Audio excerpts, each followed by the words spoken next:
Hey, good morning everyone. It's been a while since I uploaded my last video.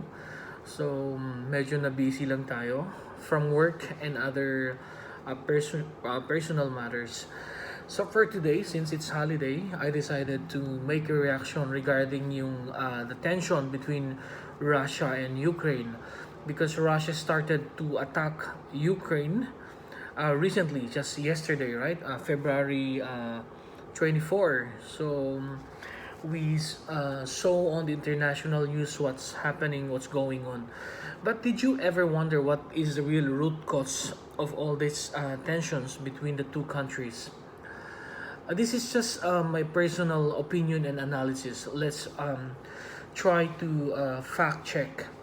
Because for me, US, the United States of America, is always part of the picture whenever nations have their conflicts. For example, when China felt that the Philippines became closer to the USA during the time of President Noynoy Aquino, it started to make aggressive claims and thus creating tension and conflict between the Philippines and China. China started claiming the West Philippine Sea, di ba? So, but when President Duterte made a statement covered by both local and international media stating that the U.S. military forces shall leave the Philippines immediately, which he did, right? They actually left the Philippines. And then he further mentioned as well that the United States of America is not higher than any sovereign nation like the Philippines, that the United States of America should mind its own business. So that became an international headline.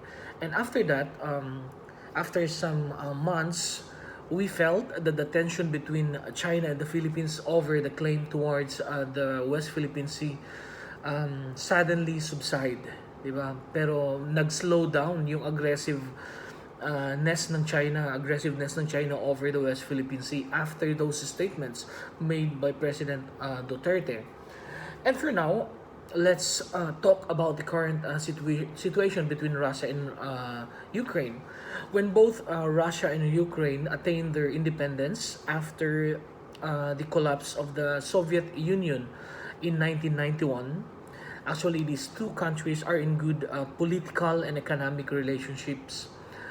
Even in the early 50s, Russia wanted to offer portion of its territory. Do you still remember a place called Crimea? That's territory of Russia, where Russia offered it to Ukraine as a peace offering to tighten their friendship.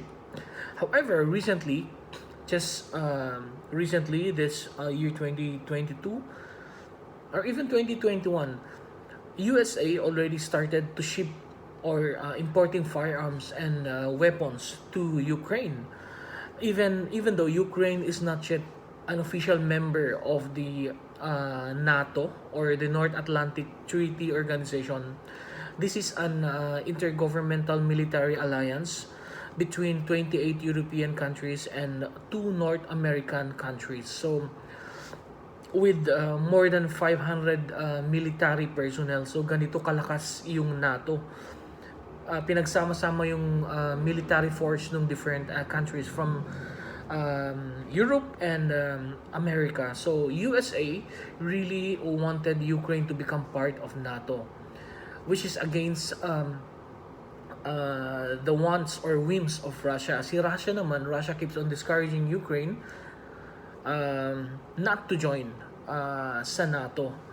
So after that one, when Russia felt that Ukraine is becoming closer again to the USA, accepting the firearms and weapons, naging aggressive na yung Russian. So that's the time that Vladimir Putin declared a war